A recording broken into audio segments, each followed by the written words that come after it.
Chapitre 38. En tes mains. Fin. Ils apposent au-dessus de sa tête un écriteau où est inscrite l'accusation du condamné. C'est Yeshua, le Nazoréen, roi des Judéens. Puis il s'assoit et le garde, alors que le peuple se tient là et regarde.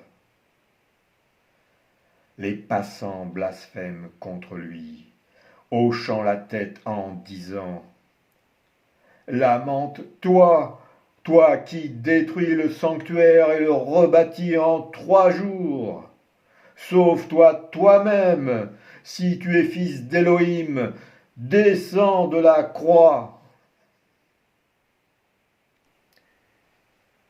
De même, les maîtres des servants le tournent en dérision entre eux et avec les scribes et les anciens. Messie, roi d'Israël, descends maintenant de la croix pour que nous voyions et ayons foi. Il est le roi d'Israël, qu'il descende maintenant de la croix et nous aurons foi en lui. Il en a sauvé d'autres, mais il ne peut se sauver lui-même, lui qui s'est confié en Élohim, qu'il le tire du danger s'il le désire, s'il est le Messie, l'élu, qu'il se sauve lui-même. Oui, il a dit « Je suis le fils d'Élohim ». Les soldats aussi se moquent. Ils s'approchent pour lui offrir du vinaigre en disant « Si tu es le roi des Judéens, sauve-toi toi-même » L'un des bandits suspendus crucifie avec lui l'outrage et blasphème aussi contre lui. « N'es-tu pas le Messie? Sauve-toi, toi-même et nous aussi. »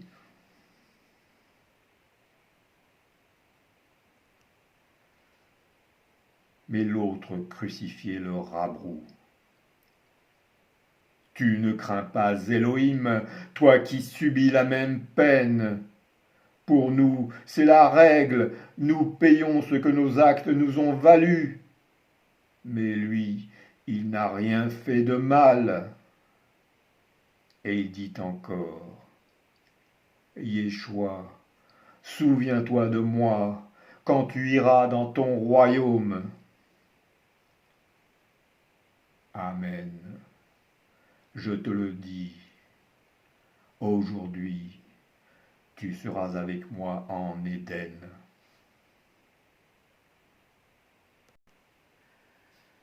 Comme le Golgotha est très proche de Jérusalem, de nombreux Judéens peuvent lire sur l'écriteau que Pilate a fait apposer sur la croix. Yeshua, le Nazoréen, le roi des Judéens. Et cette inscription est écrite en hébreu, en grec et en latin. Aussi les maîtres des servants viennent trouver Pilate pour lui dire « N'inscrivez pas le roi des Judéens, mais celui-là a dit « Je suis le roi des Judéens ». « Ce que j'ai écrit, répond durement Pilate, j'ai écrit. » Cependant, au cours de la 6e heure, le soleil disparaissant, les ténèbres viennent recouvrir toute la terre jusqu'à la 9e heure. Près de la croix s'approche sa mère, Marie, la sœur de sa mère, femme de Clopas, et Marie de Magdala. Jésus voit donc la mère, et près d'elle le disciple qu'il aime. Il dit à la mère, « Femme, voici ton fils. » Et ensuite il dit au disciple, « Voici ta mère. » Dès lors, le disciple prendra Marie chez lui. Vers la 9e heure, Jésus se lamente d'une voix forte. « Élie, Élie, lama sabachthani » Mon Dieu, pourquoi m'as-tu abandonné » Certains parmi ceux qui sont là l'entendant croient qu'il appelle Éliaou, le prophète Élie, et disent « Voici qu'il appelle Éliaou celui-là » Jésus sait que tout est accompli. Et afin que l'écriture soit accomplie, il dit gémissant, « J'ai soif. » Or il y a là un vase rempli de vinaigre. Et vite, l'un de ceux qui sont là court pour aller prendre une éponge qu'il imbibe de vinaigre et la plaçant sur une branche d'hysope, lui présente à la bouche afin de lui donner à boire. Mais les autres disent « Laisse, nous verrons bien si Éliaou va venir pour le descendre et le sauver. » Cependant Jésus boit du vinaigre et il murmure « C'est accompli. » Alors, élevant à nouveau une voix forte, il s'écrie « Père, entre tes mains, je remets mon souffle. »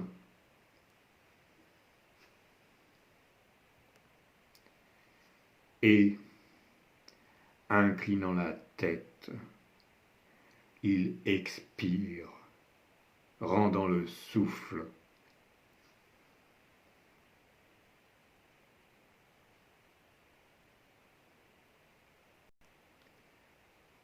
Chapitre 39. Il en sort du sang et de l'eau.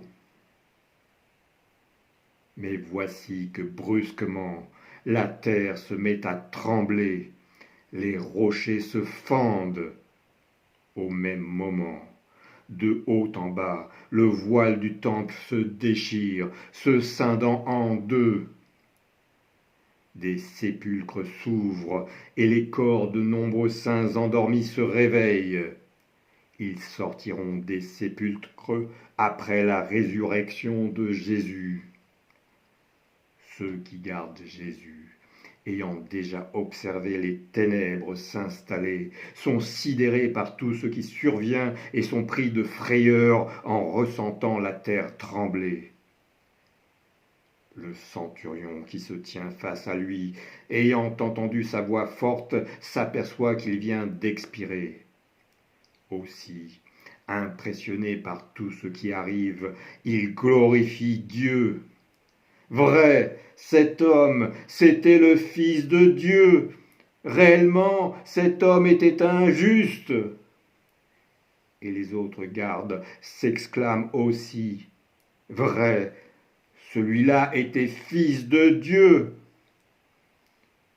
Et tous ceux qui sont venus en foule pour ce spectacle, étant témoins de tout ce qui est advenu, repartent chez eux en se frappant la poitrine.